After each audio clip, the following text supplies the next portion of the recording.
I never thought I'd be saying this, but I did it. I did what they said I couldn't do. They literally tried to force their figures onto me, to tell me that I wasn't capable, I wasn't able. It wasn't for me. It's impossible. It's so funny because now I just laugh because the word impossible is something that I've accomplished. And I did it. Welcome back to another episode of AskJNSPodcast, where we just be chatting. I am your lovely goddess of a hostess, Akai.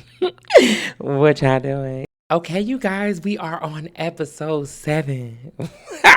What y'all feeling like right now? Yeah, exactly. Like I said, consistency is key. Y'all, there is so many things that have been running through my mind. Let me tell y'all, I am deciding, okay? And I know people that know me are going to be like, what? I'm going to lock my hair. I know. First of all, I've always been an avid, hell no. I just thought, first of all, dreads to me, I thought dirt. I've always been like that. And no offense to the Rastafarians and anything like that. I just always thought that, right? Just my ignorance. And I have always been a big person about change. I love change. I love to change my style up. I want to bust down. I want my hair straightened, do a length check and all of that. That's me, right? But I woke up this morning and I was like, I want to get locks. And I'm ready to do it. I'm ready. I'm no longer thinking like, it used to be that thing, that real big stigma. If you lock your hair, that's it. You got to cut it off to get it out. And girl, please, I be watching people all the time picking their damn locks out. But I don't think I want to go back. Like, I feel like the next time I do anything to my hair that's outside of my locks is me cutting them off and going pixie. And I'm thinking that's going to look like 50 years old. Like, I feel like that's going to be my 50-year-old thing. You know what I'm saying? In my 50s where I'm like, I'm done with this. I want to be free. Let's start over. Let's just have my natural curls and whatever so have you. But, y'all, I literally only get knotless braids. That's all I've been doing for the last, 7 years. What year is this? Since 2019. Yes. For the last 7 years, I've been going to the same hairstylist. Shout out to India. That's my girl. Come on, y'all. Slay by Zena. Get y'all shit on. What's tea? And knotless. Like, that's all I have done. In between time, like for my birthdays, I may go bust down. Middle part, sewing. But my hair is natural and it's been natural. The last time I put a texturizer in my hair, I was 19 and I cut all my hair off and I started over. Like I said, I didn't know how to take care of my hair. I didn't know that I was able to moisturize it the right way. I didn't know about porosity, right? High porosity is when your hair needs hella moisture to stay moisturized. And you have the low porosity where a little bit goes a long way.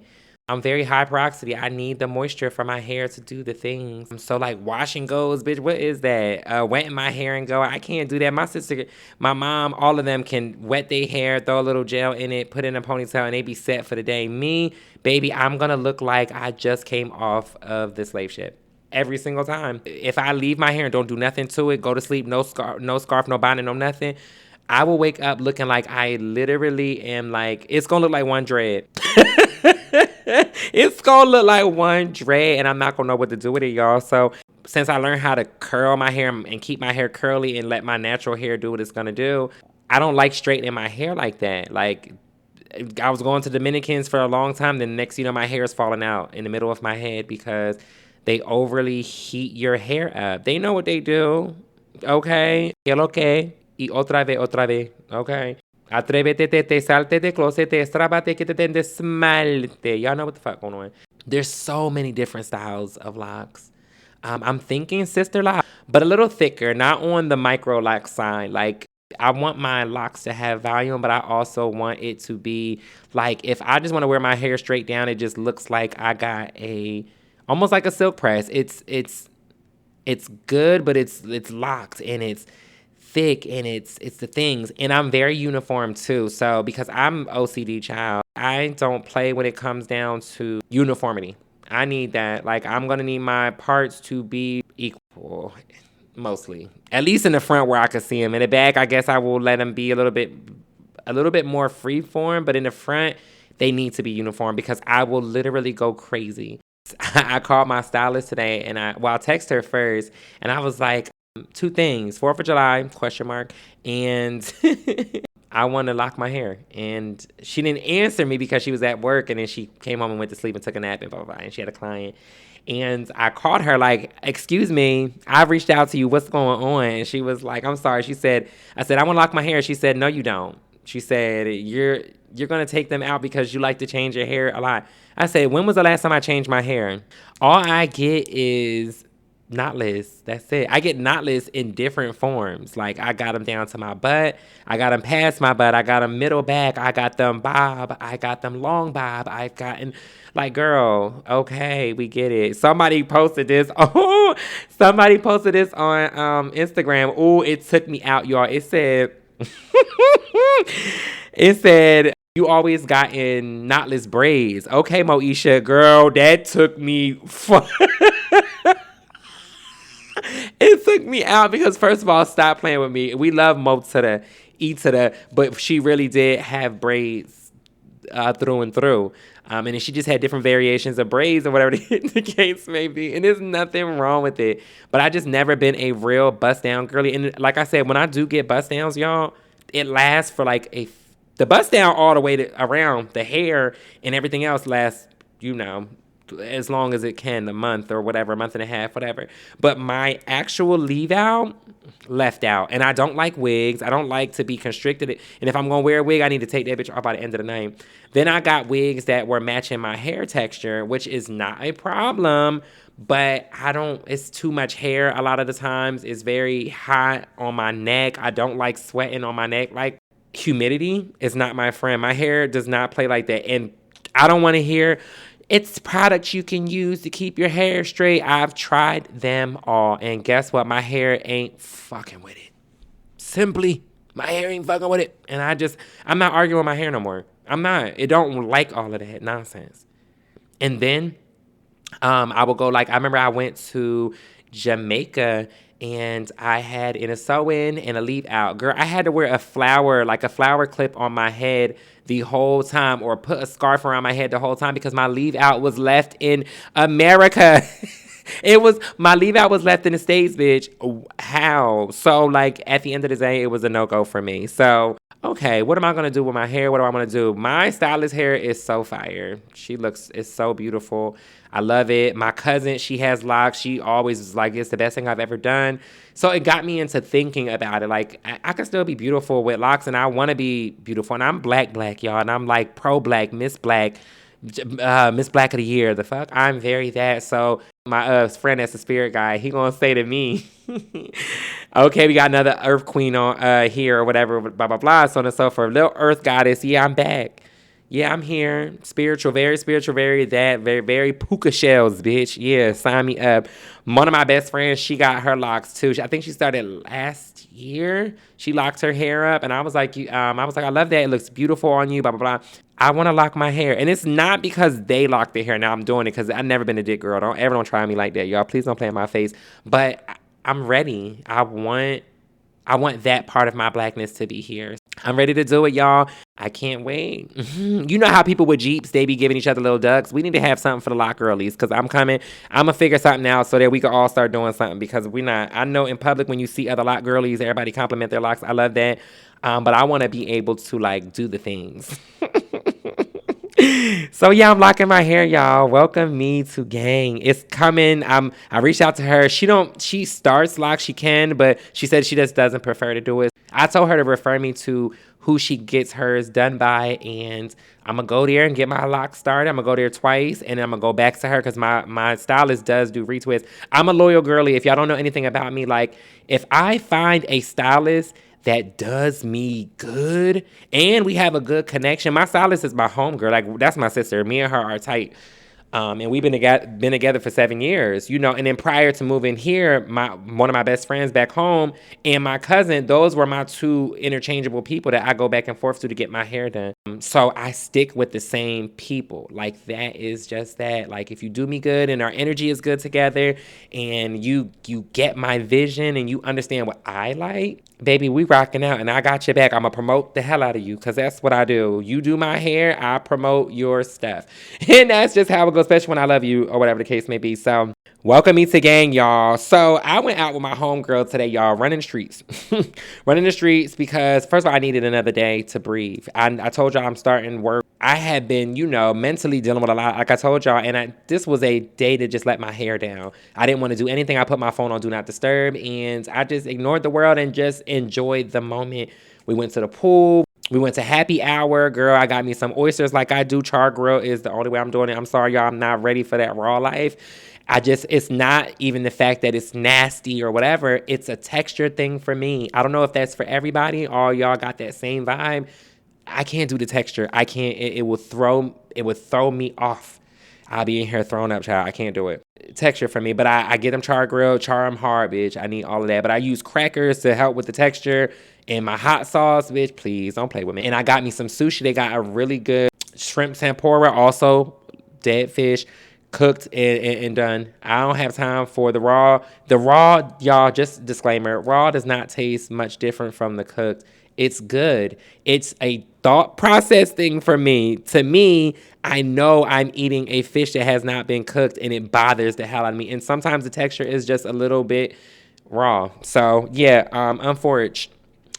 My son, he will do it though. He love a good poke bowl. He love, he'll do the raw. My family, like people around me, they do it. I can't. Not right now. I haven't. My palate hasn't done it. Maybe when I get my locks, I'll be ready to eat any aphrodisiacs that y'all bring my way. Because, bitch, I will be Miss Aphrodisiac. Stop playing with me. On my way to her house, though, I was listening to the Grits and Eggs podcast. Girl, when I tell you that is one of my favorites, it has literally been, like, I think it was actually, to be honest, it was my first podcast I ever listened to with Deontay Kyle. When I say I love him bad, I do. I love his energy. I love his vibe. I love the way he thinks. I love that he's, open. He's very, like, pro everybody, bitch. Like, as long as you with us, we in there. He loves being black, and I love that about him. Anyway, I was listening to this podcast. He did one with Charlamagne Akai, and one thing I took from it, basically life is content. You got to go outside to go get content. You never know. You go to the grocery store and boom, something happens in the grocery store that you can come back and bring as content so you can talk about on your platform and things of that nature. And I mean, I know it to be true because I do live it, but the solidification on people that are successful that are doing this, and just something as small as that. I never put a name to it, but I've always done that. Like if y'all ever watch my content, you'll see like, I'm here, I'm doing this, I'm going outside, I'm talking about this. Like I do that. I'm a story time girly, so I do bring up things that go crazy in my life or whatever the case may be. But a simple grocery store run can turn into a full-on episode on a podcast. So I took from that and I got that from that, and I want to be able to pass it on to y'all. Life is content. If you are into the content creating world or you want to do the things, just do the things and don't keep overthinking it. You know what I'm saying? If you're just going to be a personality, you need to just find your content wherever you can find it and let that be that. On my way to, to us moving and grooving, I did get a text message from one of my best friends. She stays in South Florida now. Let me read this to y'all. She texted me and she said, "Sis, your podcasts are so captivating." She said, "I'm over here crunching on my satellite." Bitch. I'm listening to the vulnerable one now. Y'all, when I tell y'all, and this is every week that I post a podcast episode, I'm getting feedback from her, from other people, and I'm loving the feedback. When I say I appreciate that so bad because y'all don't have to listen and y'all are choosing to, and the fact that y'all are finding enjoyment out of doing it, I like that.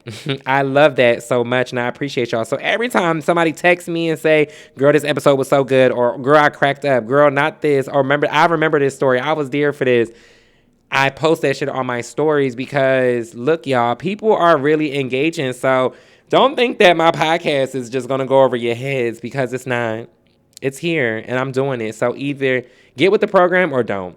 It brings me into my group chat with my family, right? So I send it to my family all the time because my thing is in my head, everybody that I am closest to or, inner circle or things like that, y'all should be the main ones listening to my stuff right away.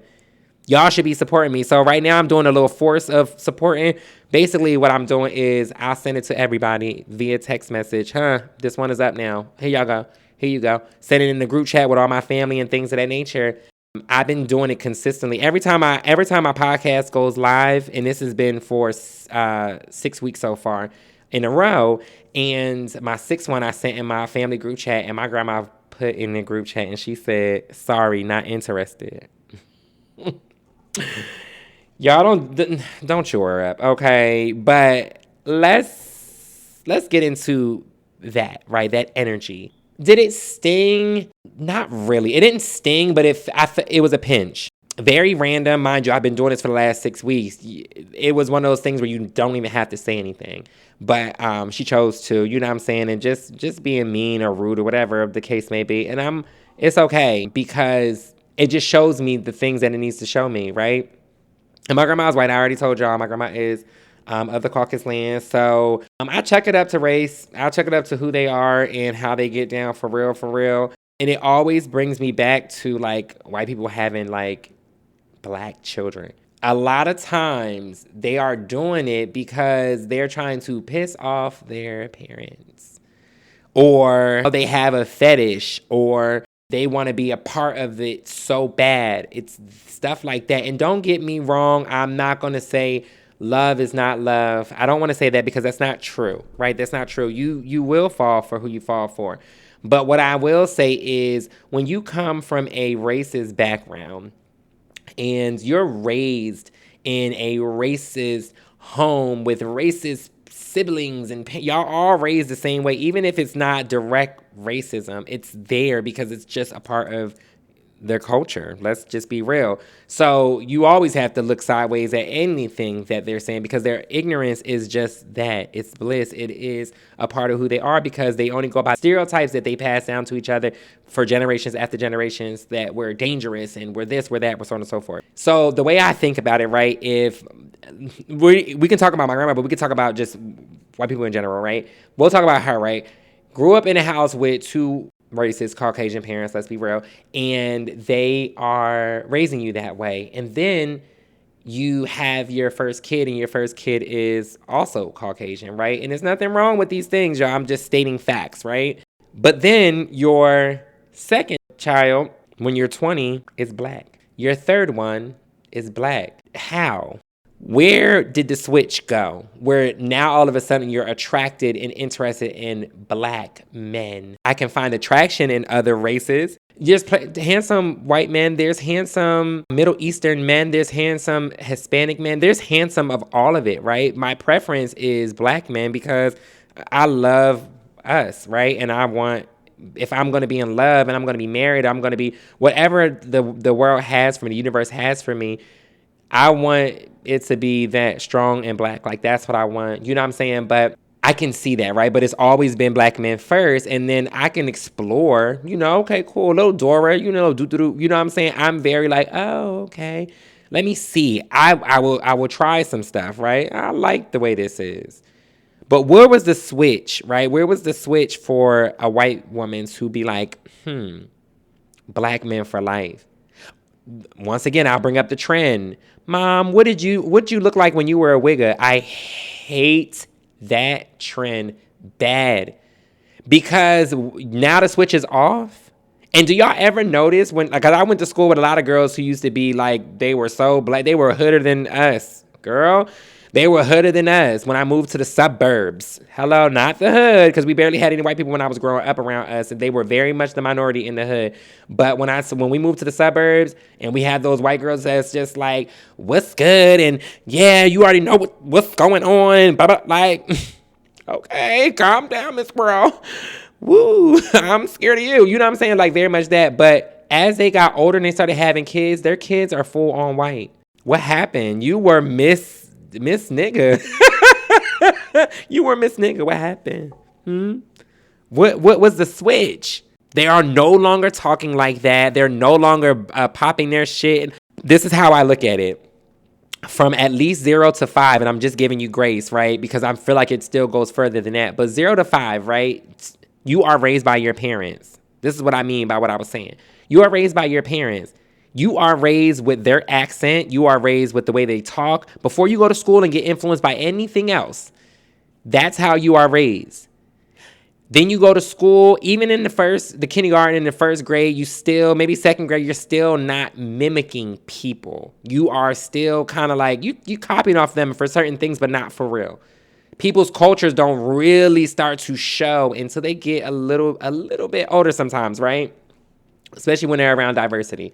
When did you decide that you want to adopt somebody else's culture? That's why we bring up the term culture vulture. That's why we bring up colonizer, because it's always like take when it's convenient. But then once they get older, I'm trying to tell you, I went to school with this girl, and this girl she chilled with us. She was with all the black kids. She was the only white girl, right? She was known for it and all these things, and she couldn't fight a damn lick. She used to get her ass beat, but she was with ganging them. You know what I'm saying? She wasn't particularly my group, but I've been around her. I've hung with her before. You know what I'm saying? Because I'm just diverse, like, in that sense. But then she started having children. All her children are Caucasian. They've even said that her mom was like racist and she didn't like all of that and blah, blah, blah, so on and so forth. So this is what I mean by a lot of times y'all are trying to just piss off your parents. You grew up with racist parents, and back in the 50s and 60s, bitch, please, it wasn't that much integration at this point. It was still very much new. You know what I'm saying? Martin Luther King was still kicking. You were raised that way, and once they started allowing black people around white people, then you have a interest in black men. No, you're still who you've been raised as. You're just masking it. And that's what I feel like this my grandma's text was. It was just like she's just getting older, you know what I'm saying? And her true self is just showing. Let me tell you something. She speaks to her mind, and she's always spoke her mind, but the being mean and trying to be rude, like, it's almost like she cannot hold it back. And I'm not telling y'all to bash my grandmother. I love her. I do. That's my grandmother. She's, been around to help raise me. We just grew up with our fathers, and we grew up with our mom and our grandma and my aunt, and those were like the staples in our family. But I notice things, and I'm picking things apart, bitch. This is what I'm seeing, and this is what I'm noticing. It's showing. Your shit is showing. Whatever you was raised in is starting to show because it was unnecessary. You know what I'm saying? It was not needed. So that's how I look at things, or whatever the case may be, and I let that be that. I just have to think about that. Like, where does the switch go off? Like, when did you ever decide that this was your jam? All of a sudden, when did once you go black, you never go back? Like, yeah, that's funny for people to say, but it's not that funny. Like, I will still always choose us, no matter what. Like, I'll be hurt a million times before I decide that I'm not going to be with a black man. We'll figure it out. I'll get stronger, and hopefully they'll start to heal themselves. They're going to therapy and stuff now, y'all. So things are changing. These are the guys that y'all are saying, like, calling them soft and simps. That's not soft and simp. That is people being emotionally intelligent and learning themselves and being caring about themselves. I'm not saying that I'm the prize. They should feel like they're the prize because they are prizes. You know what I'm saying? Women are prizes and men are prizes too. I think we're just full of fucking prizes and surprises. When everybody wants the hood nigga, everybody wants that until you're doing a bid with them. And then can you handle it? Hello? It's probably not your jam. So yeah, y'all, that's my take for the day and how I got things going on. But let's really get into the topic at hand today. Let's talk about it. Atlanta, what's tea, Papa? Okay, y'all. So I want to go into the journey of Atlanta and how I came about to be here, right? So listen, 2007, it is my 12th grade year. It is March. I'm graduating in May. And my homegirl came to me and was like, yeah, I'm going on a college tour. It's going to be going down the East Coast, right? To all the HBCUs, starting with like Howard and them, Morgan State and such. And going all the way down. And our last stop was Atlanta. I've been out of the state before, but like as a child and going with like family to like Virginia, I've been to Kansas, I've been to like Tennessee, like stuff like that. But like this one was for me, like specifically for me, not a family thing, not a whatever. I was the only one in my family going to college. You know what I'm saying? First gen, you already know how that goes. So I wanted to go do this for myself. So I went. First of all, the dude who ran the program really did not fuck with me. He was making fun of me being gay. This is before I transitioned. He was like, we had chirps back then, if y'all remember. Oh, where you at?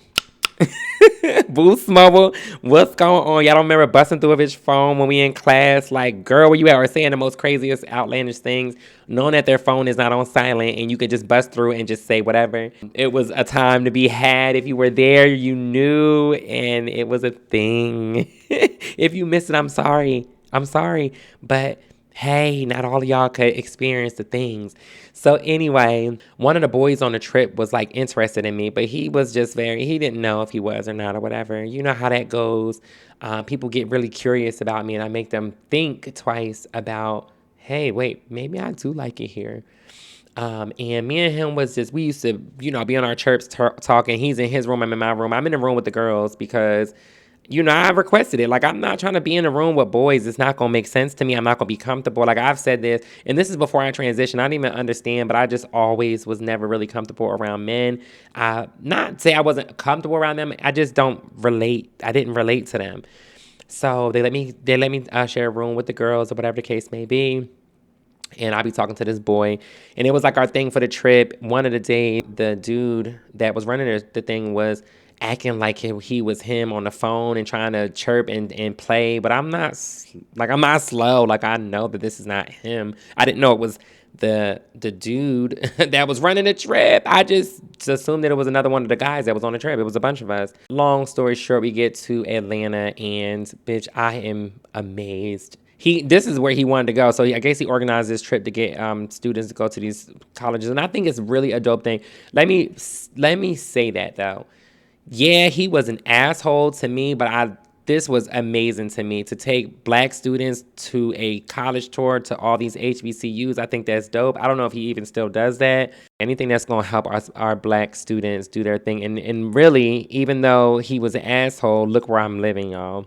We were supposed to go to Cascade, and he was like, we're not going. And this is what I said to him in front of everybody. Like, if I don't get to go to Cascade, I'm busting these tires and ain't nobody going to Cascade. I was literally like puffing my chest up to him because when I tell you, he just didn't know who I really was. Because baby, when I tell you I wanted hands with that man, I wanted hands with him bad. But I had to make it home. You know what I'm saying? We went to Lenox Mall. We met T-Pain. He was in there with his wife. They were in a jewelry store on the first floor. And we went over like, oh my God, T-Pain. He was like, y'all, I'm with my wife. And I said, who the fuck he think he is? Me talking shit. Y'all, I always be talking. It wasn't say this is my first time seeing a celebrity. It's my first time, like, a celebrity's casually in a store in front of me. And baby, 2007, y'all heard that year? T-Pain, please. T-Pain's still him. But 2007, baby, that man was booming. What? One thing about him, T-Pain don't need no auto-tune. That's the real T. Anyway, that was 2007. So 2013 comes, and I was like, I'm going to take a vacation. I'm going to take a week off, and I'm going to go to Atlanta. I want to go and just, go look around. I want to go see the sights. I haven't been there since 2007, and I want to go again. So I got in my car. I packed enough stuff for a week. I think I just had a big suitcase full of stuff. Shoes galore all over my car, child. Boom, kada boom. I finally see Welcome to Georgia. And y'all, listen, back to spirituality. When I tell you, it felt like a weight was lifted off my shoulder, and like I don't want to say it felt like home, but it felt like home. Like, I don't know how to explain it, y'all. I don't know how to explain it, but it felt like home, and I was with it. I never felt that before going into a place.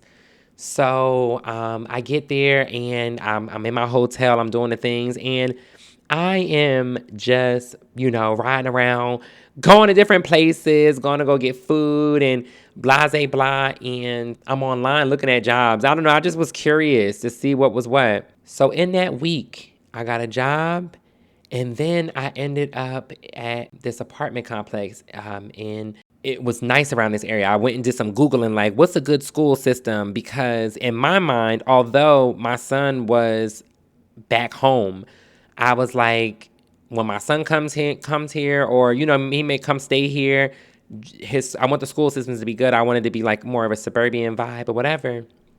So I looked it up. I found some stuff. I looked at different places, and I found this place, and I was like, let me just go talk to somebody. I was just doing shit, y'all. I promise.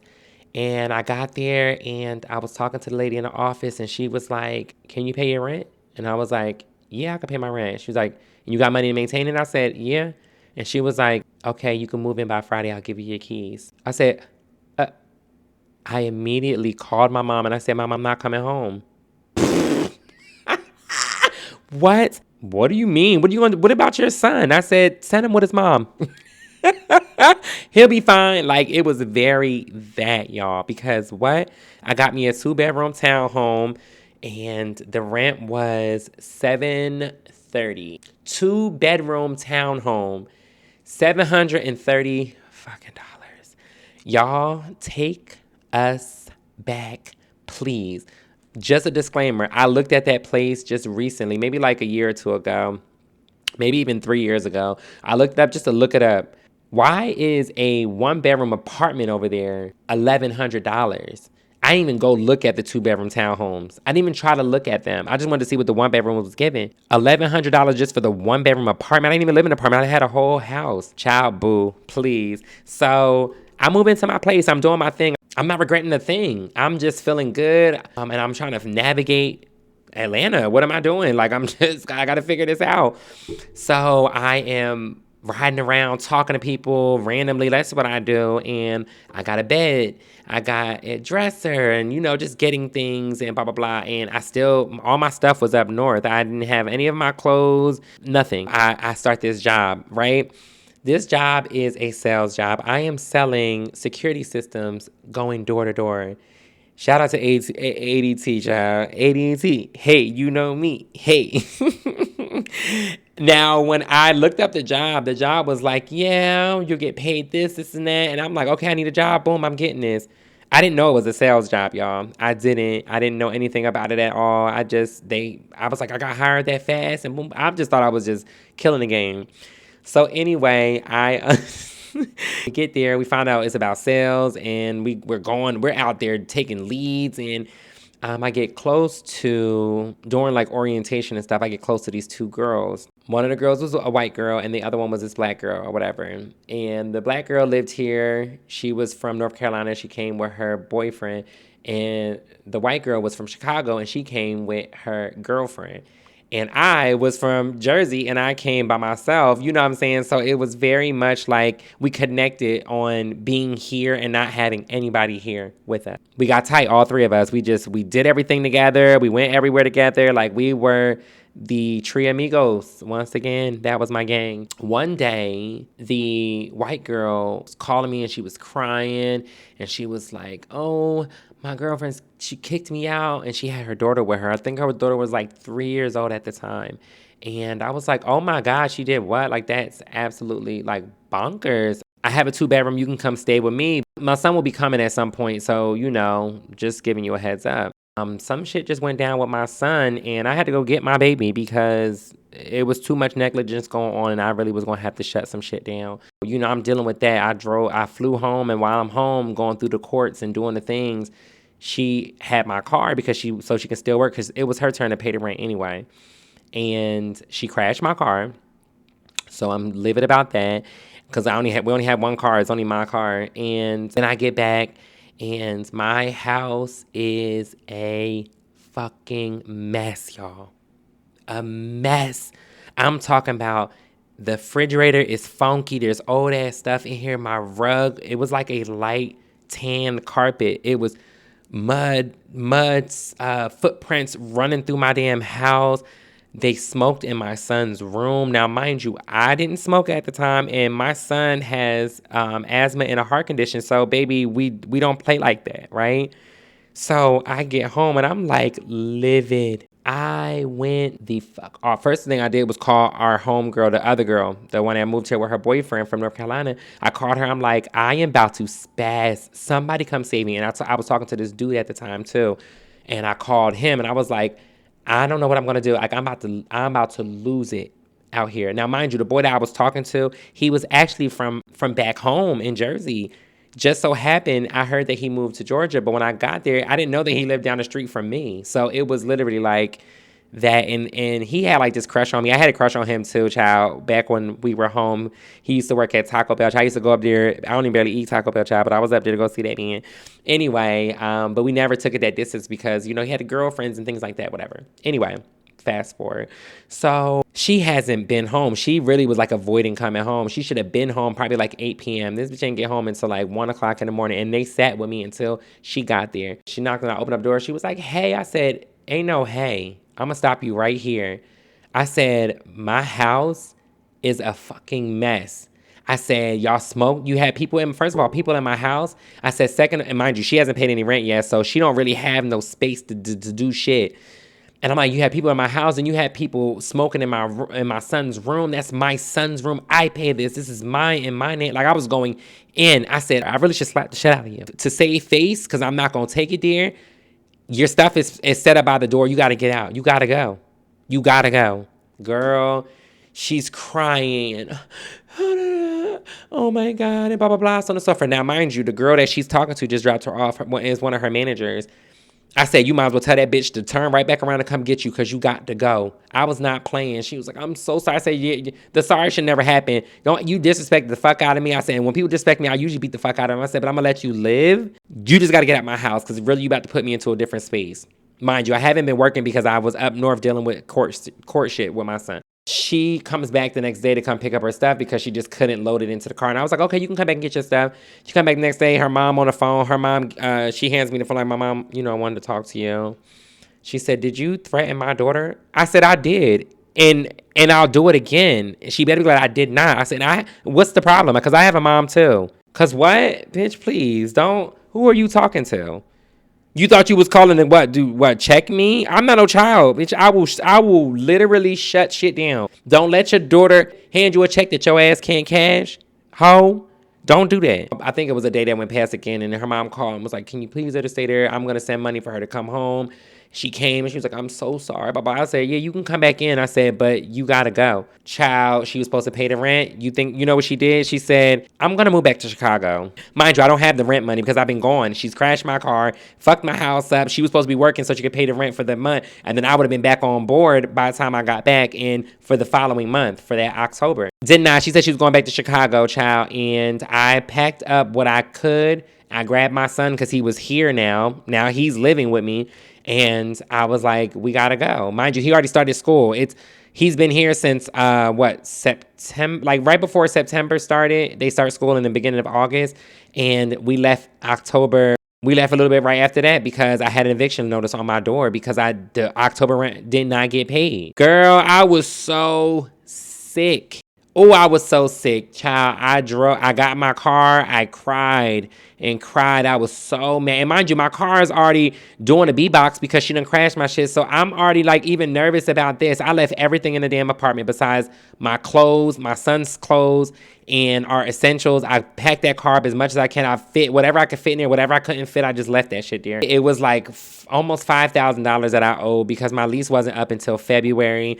It was just a lot. I didn't even get to finish out a full year. I was only there for a few months. And I was 23 going on 24. I was 24 when I was living here. I remember I cried on my 24th birthday because I was alone and by myself and nobody was here and the things, child. I drove home with my tail between my legs, ashamed and everything, girl. And it took me 5 years to get over it. 5 years. 2018 comes, January hits, I have a new job. My cousin passes away. Broke me fucking down because this is my favorite cousin, girl. So this broke me bad. I didn't know what else to do. I was randomly crying. I could barely think. Like, it was a lot, right? 8 months later, it was September. I was leaving that job and I was like, if I'm moving out of my family's house, I'm going to move where I want to. And I want to go back to Atlanta.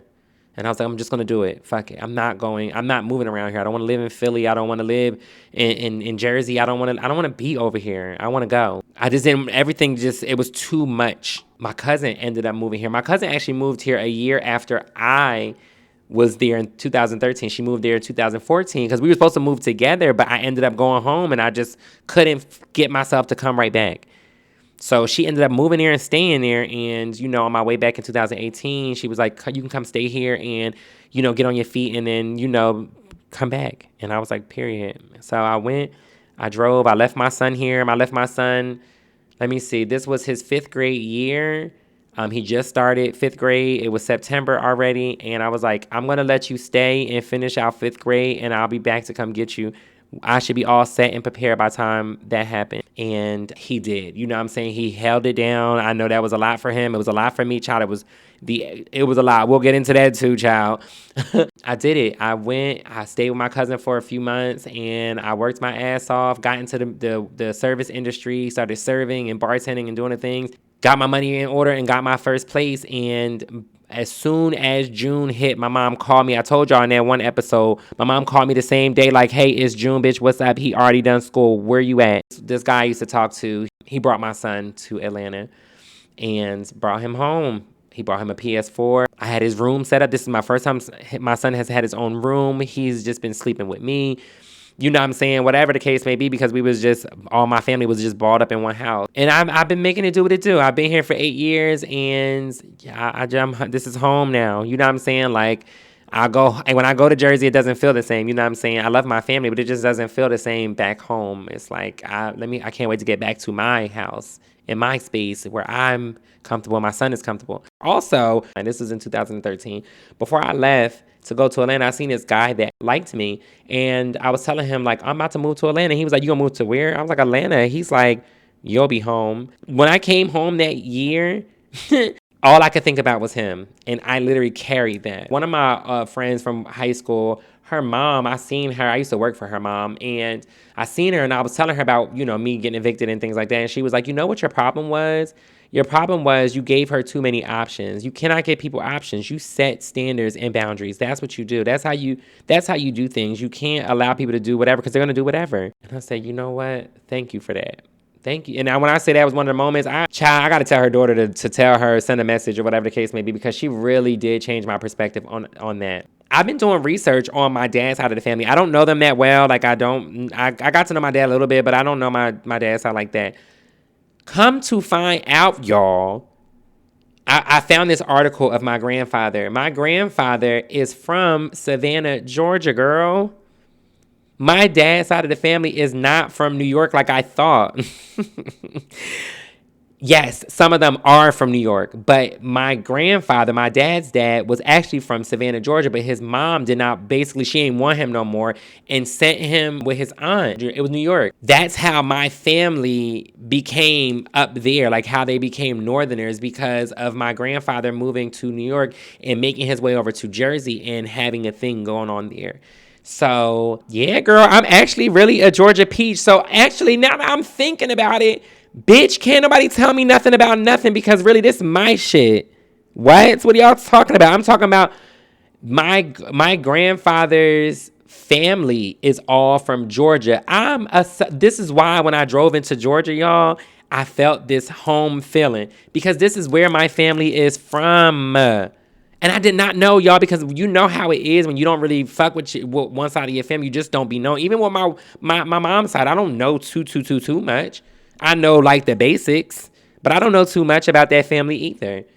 I just know about my immediate family, the ones that live right there and are still here and kicking and pushing, and I see or talk to all the time. You know what I'm saying? That's it. But when I found out that my family was from Georgia, it just clicked. And I was like, wow, no wonder. I visited Savannah and everything. Like, it's been a thing, y'all. So that was like a little tidbit I wanted to throw in there for y'all, just because it was like oh wow, that's crazy moment. You know what I'm saying? So I love that about that. But okay, y'all, this was my journey. This is my journey to Georgia. Thank y'all for listening to all of my things. I know this episode is running, but I hope that y'all love it, and I hope that y'all really got something from this.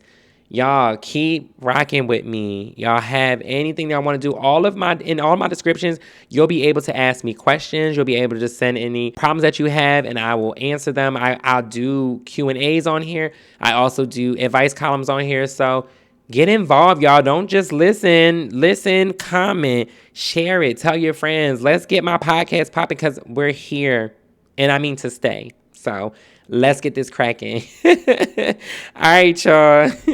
Okay, y'all, it is what it is. I said what I said, and whatever. It's just a podcast.